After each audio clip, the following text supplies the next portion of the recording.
Marvel was empowered by the results delivered by Joss Whedon on The Avengers to take some risks when it came to hiring filmmakers for Guardians of the Galaxy.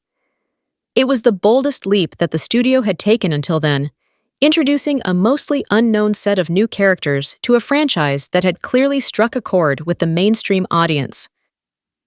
The man who landed the gig was James Gunn, who didn't have any prior experience directing a big-budget studio film.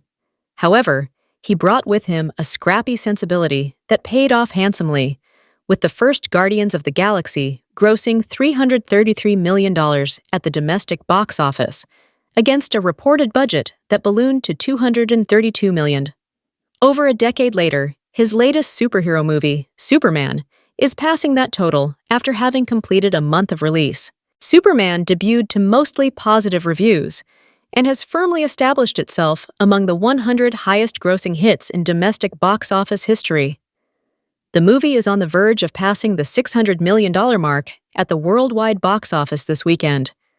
This will most probably be its final global box office milestone, seeing as it is being released on PVOD platforms on August 15th.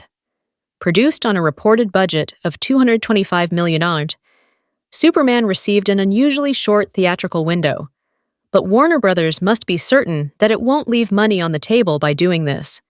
Even though it has now overtaken Guardians of the Galaxy domestically, Superman has no chance of passing its $770 million-plus haul at the global box office. Gunn directed 2 further films in the space opera series, Guardians of the Galaxy Vol. 2 and Guardians of the Galaxy Vol. 3, both of which made around $850 million globally. He is now the co-CEO of DC Studios, along with his producing partner, Peter Safran. It was a job that he took after having fulfilled his obligations over at Marvel. Superman is poised to become his lowest-grossing superhero film at the global box office, barring The Suicide Squad, which had the misfortune of being released in mid-pandemic 2021, day and date on streaming. The movie holds an 83% score on the aggregator website Rotten Tomatoes and features David Corenswet in the lead role.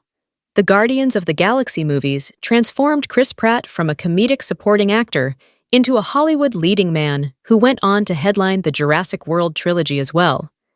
You can watch Superman in theaters and stay tuned to Collider for more updates.